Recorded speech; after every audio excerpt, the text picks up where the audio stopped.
Welcome everyone to another week of Ramban ala Parsha. This week we have the zchus of reading Parshas Vayakhel.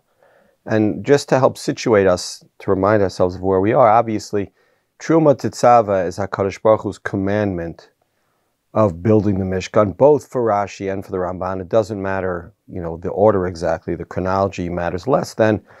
This is how God saw the Mishkan. Then Kisisa, obviously the Chet HaEgel. And now we're back, Vayakhel Pekudei, which, gives you a sense, really, of deja vu.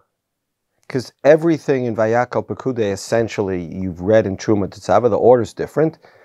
Vayakhel Pekudei is the actual building of the Mishkan, which is different than the commandment of the Mishkan, right? You could say to yourself that Truma Tetzava is HaKadosh Baruch Hu saw the Mishkan, and Vayakhel Pekudei is how we saw or how we built the Mishkan. Either way, those are the differences in the Parshios.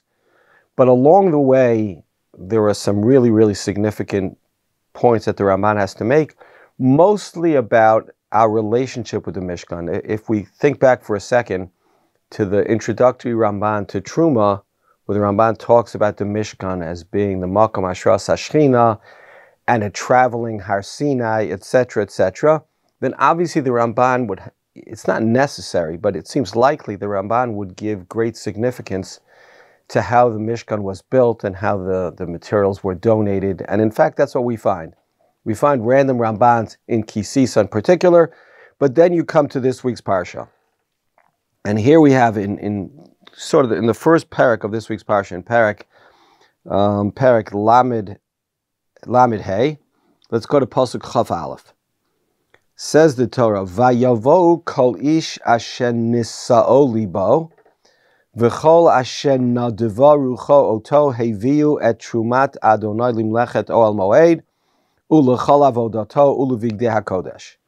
Right? So the Pasuk uses kind of two adjectives. There are nisa'o libo, whose soul was raised up, and there is nadeva rucho. And the Ramban obviously wants to know what's the difference, and what's the difference in the use of the words, and what's the more significant meaning behind the use of the words.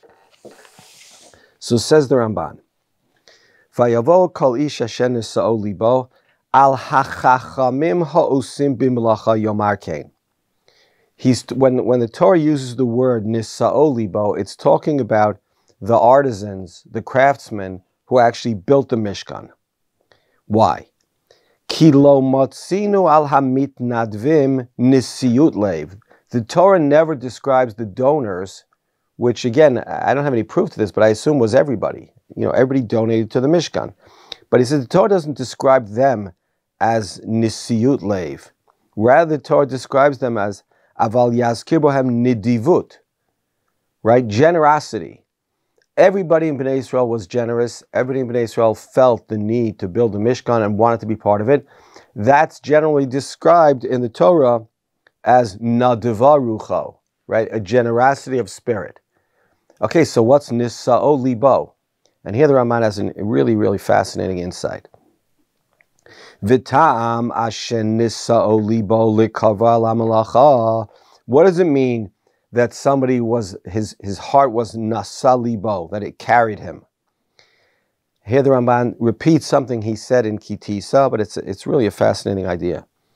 Ki lo haya bahem shelamadat hamelachot ha'ela mimelamed, o mi she'imein bahem yadav klal. Says the Ramban, there was nothing, you'd think in Egypt that the Jews did all the melachot, but no, he says, Jews did, back-breaking labor in Egypt. They were, beasts of burden in the fields. But says the Ramban, there was no artisans guild. There was no club, right? How do you learn to do smithing? How do you know how to form gold? How do you know how to do really, really delicate carpentry? You learn it from a master. You belong to some crafts guild, and that's how you learn it. Says the Ramban, none of that happened in Egypt.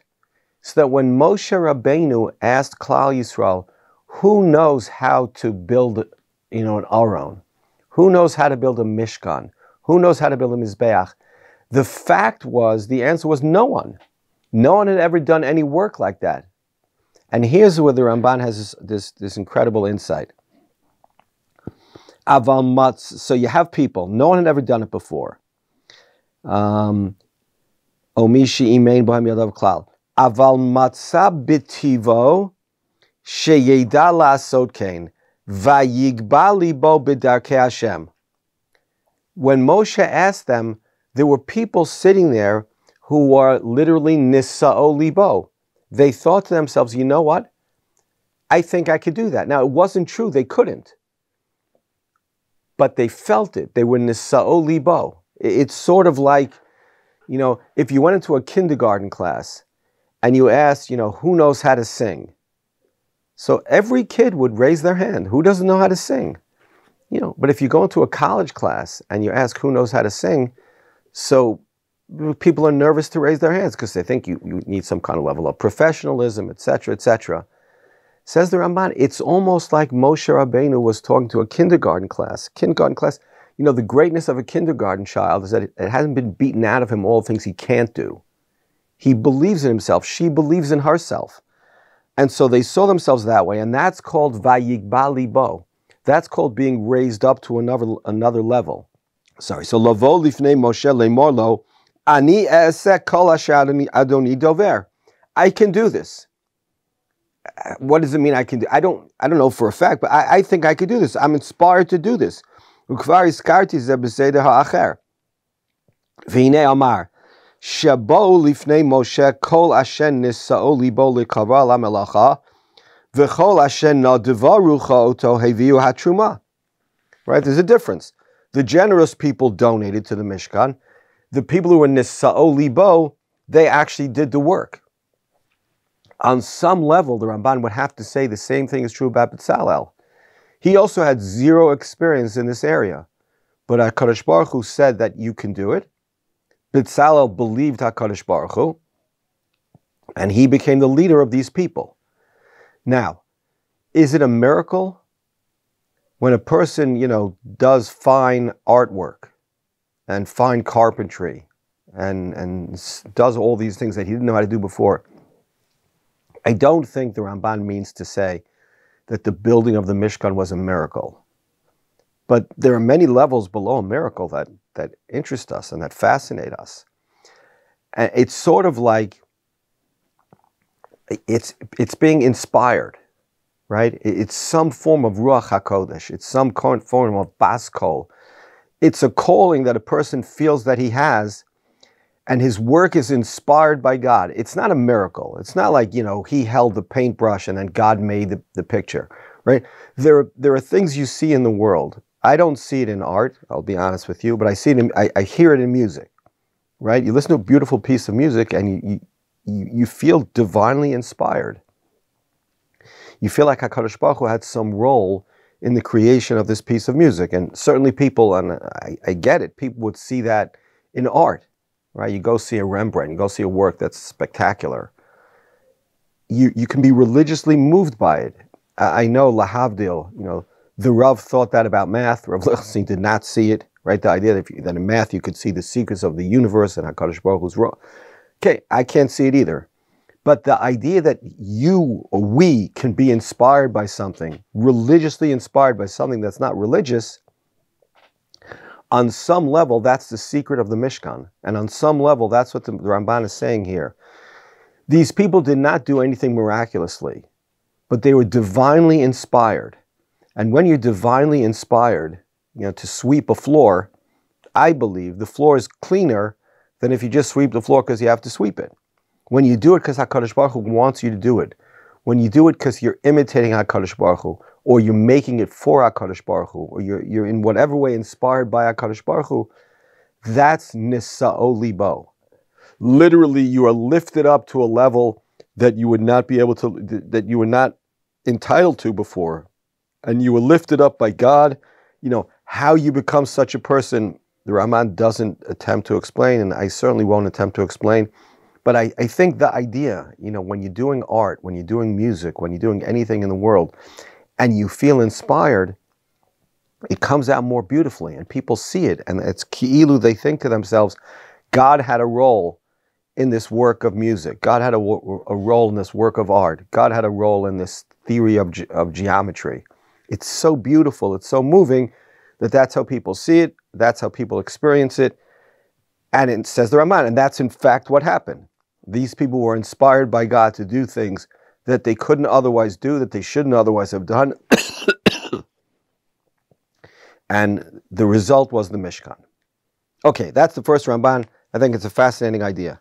Second short Ramban, very related to this. In fact, it's the next pasuk. The Torah describes how Bnei Yisrael contributed.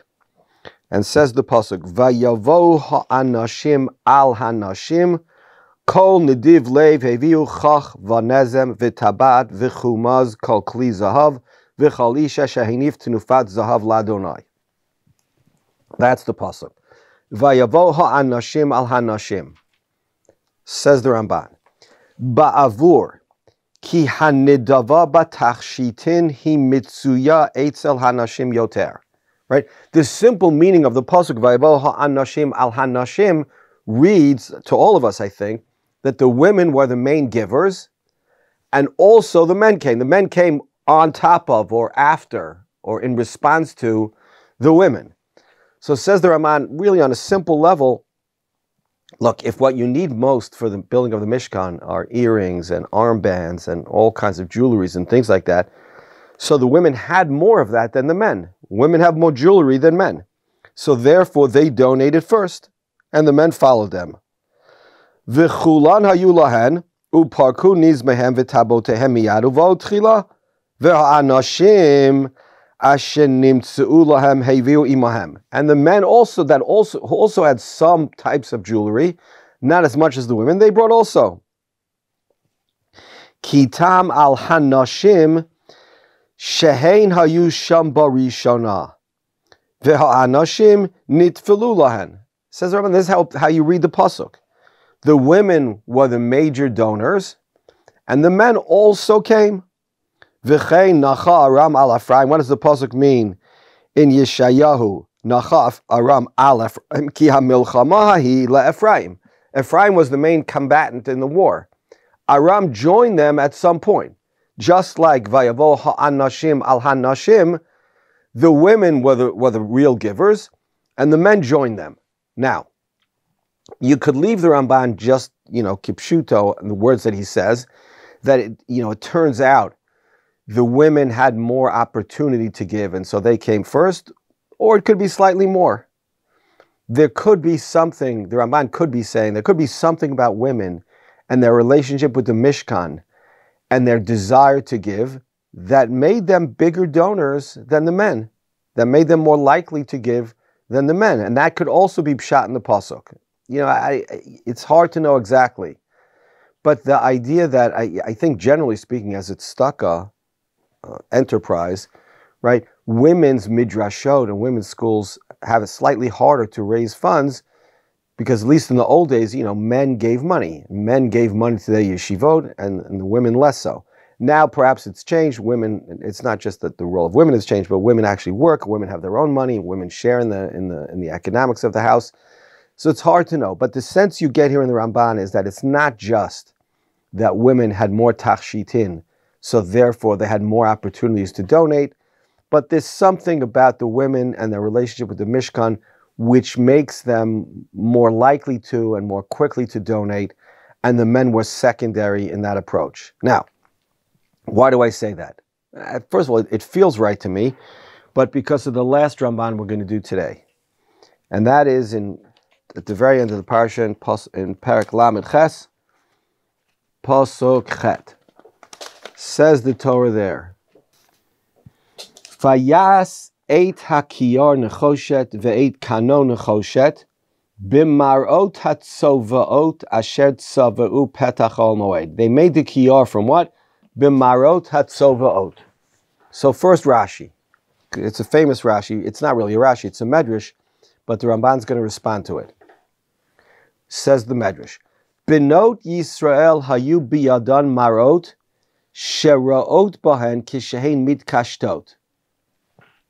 The females of Bnei Yisrael had mirrors.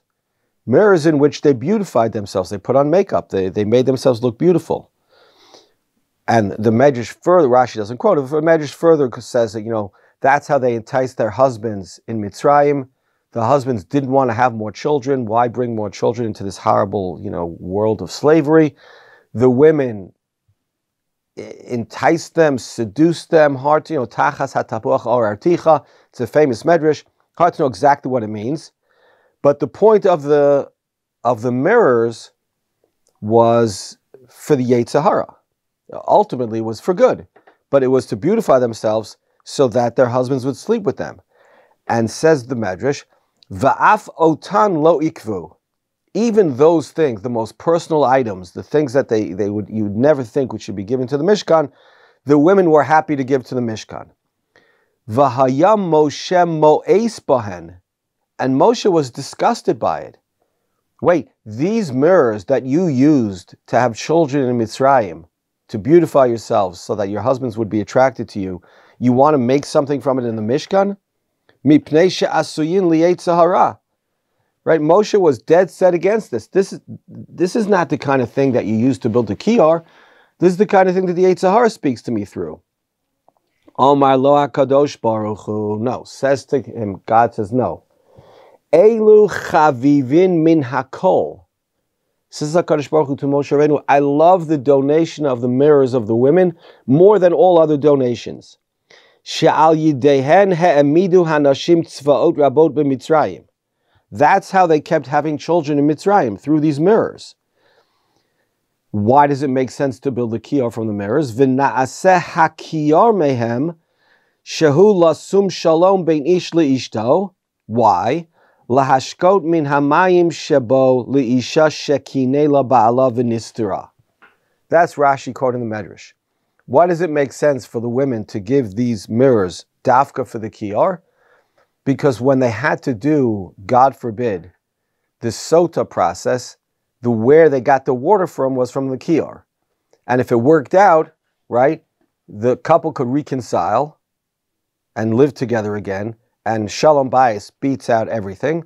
And so says HaKadosh Baruch Hu, I love these mirrors, right? Moshe Rabbeinu got it completely wrong. He didn't want these at all, and God overruled him. Okay, that's interesting. But now the Ramban goes on. V'hatam b'midrash hazeh. The reasoning behind this midrash.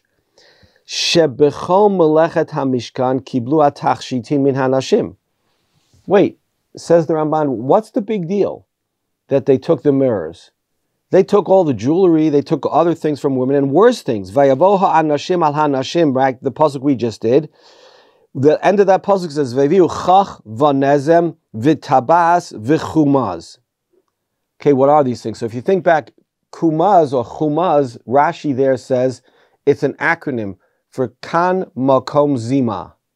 I think we refer to these things as chastity belts, right? That a woman wears it and, she can't be raped, she can't be taken advantage of because she's wearing a chastity belt. So says the Ramban, what's worse, a mirror or a chastity or a kumaz? So he says no.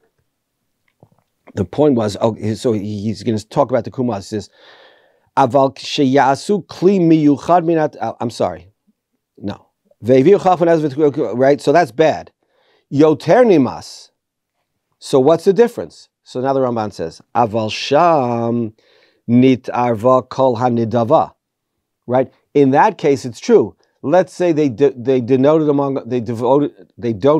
other things, things that were related to the Yetzer Hara, but they were melted down and made part of something else. You weren't able to identify the chumaz. The point is, okay, it was part of the donations. Maybe it was motivated by something that wasn't so pure, but okay, we took all the donations of the gold, we melted it down, and then we made something out of it. Aval sheyasu kli miyuchad min hatachshit ha'asui liyetzer hara lo haya Moshe bocher bekach ad shenema lo kenu pi agvura. He says, but Moshe Rabbeinu's objection was, when everybody sees the kiyar, they're going to say, ooh, the kiyar, it was made b'marot hatzovaot. It was made through the mirrors, which they used for the Yetzer Hara. And HaKadosh Baruch Hu says to Moshe Rabbeinu, it's true, and I love those more than anything else, which is also where I get the idea that the women, not just they qualitatively and quantitatively donated more to the men than the men to the Mishkan, but they were motivated in a way that the men weren't, and they were connected in a way that the men weren't. And here HaKadosh Baruch Hu is saying that that's exactly the point. Moshe Rabbeinu, you think that the Yetzer Hara has to be banished from the Mishkan. I think God is saying something different. God is saying we can take the Yetzer Hara and have it serve for a good purpose. And the Kiyah will represent that. Okay? V'hu atzmo, okay.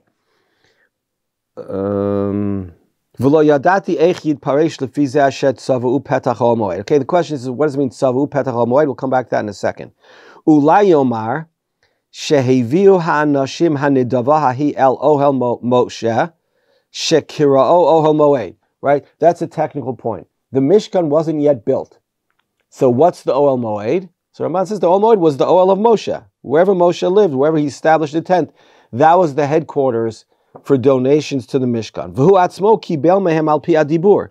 So Moshe was there, and they came and they donated, and Moshe said, I don't want this stuff. And then HaKadosh Baruch Hu said to Moshe, no, you're making a mistake. These are the most beautiful donations to the Mishkan that could possibly be. Ki ohel ha-mishkan lo na'aseh adayin. Right, there was no real ohel moed. There was no ohel of the Mishkan because it hadn't been built yet. Okay, so then they're saying b'marot hatzovot asher tzava'u petach al moed, that they gathered around Moshe's tent. And he quotes Onkelos, among other things, she'amar shayu hanashim ha'ela ovdot Hashem. What does it mean asher tzava'u petach al moed? These were frum ladies. These were Tehillim zugers, however you say it. Maybe I shouldn't have said that. Okay, these are people who gathered, who wanted to worship HaKadosh Baruch Hu. Okay? V'saru mita'avad zeh ha'olam v'natnu mar'otehem nidava. They gave away their mirrors. They weren't going to use them anymore. U'ba'ot b'chol yom v'yom el petach ha'moed lehitpalel v'lishma divrei ha'mitzvot. Right? They came there every day to learn. What mitzvah is Moshe going to tell us today? We want to know. V'yitachein od shenemar b'derech hapshat.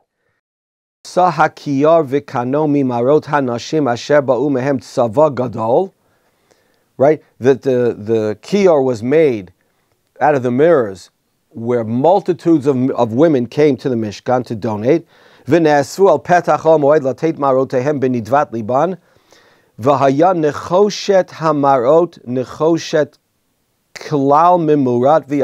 was very shiny, and therefore they could make the kiyar out of it. It wasn't just that, you could use it for the kiyar. It made sense to use it for the kiyar. V'hanashim birotan kein ne'esfot uva'ot tzva'ot tzva'ot lateid kulam mar'otehem lehe'asot bohem kol ha'kiyar v'kano. Now imagine for a second, if Moshe Rabbeinu thought to himself it's inappropriate to use the mirrors that were used, to sexually arouse the men in Mitzrayim, it was inappropriate to build a kiyar out of it. Presumably, there were women who also thought so. They were willing to donate, but they thought this isn't the kind of thing that you donate to the Mishkan. But after HaKadosh Baruch Hu told Moshe, no, we want these things. We want to co-opt the Yetzer Hara into the avoda of the Mishkan. Then the word went out. And all the other women said to themselves, well, we were wrong. HaKadosh Baruch Hu wants our gifts. Let's go donate. And asher tzava'u petach ha'moed, multitudes of women came to donate. Right? And that's the beauty of the Mishkan. And that's the beauty of HaKadosh Baruch Hu's view of the Mishkan versus Moshe's. It also, might lead to the downfall of the Mishkan in the way that, if you ask yourself, wait, 2 golden cherubs on top of the Aron, what does that look like? It looks like Avodah Zarah. What makes it not Avodah Zarah? The fact that HaKadosh Baruch Hu commanded us to do it. You have the sense, underneath this Ramban, that the position of HaKadosh Baruch Hu is, I'd like to co-opt the Yetzer Hara for the building of the Mishkan. I'd like the Mishkan to represent not just all that's good in every person, but maybe things that are not so good in every person. even those things can be co-opted over time, to worship HaKadosh Baruch Hu. And I think that's a really, really deep message. That and the fact that the women being the main donors to the Mishkan, it's hard to ignore that. It's hard to ignore the two Rambans and other ones that I haven't quoted, but I think are also true. And finally, if you go back to the first Ramban, the idea of Hashem Nisa'o Libo, divinely inspired art, divinely inspired things in the world that are not narrowly defined as Talmud Torah, that are not narrowly defined or wouldn't normally be defined as Avodas Hashem, right? It's hard to imagine that you didn't feel a great zchus in building one of the kelim of the Mishkan. And you did that through your Nisa'o Libo, through your divine inspiration. And once again there, you're taking something that could be used for another purpose, right? It's not learning, it's artistry. But you're taking that and you're using it to worship HaKadosh Baruch Hu, to build something that inspires people to worship HaKadosh Baruch Hu. What could be better than that? What could be better than a world in which not just our Yetzer HaTov is harnessed to worship HaKadosh Baruch Hu, but lahavdil, or not lahavdil, our Yetzer Hara as well. All right, that's it for this week. Yashkach to everybody. See you next week, and Shabbat Shalom.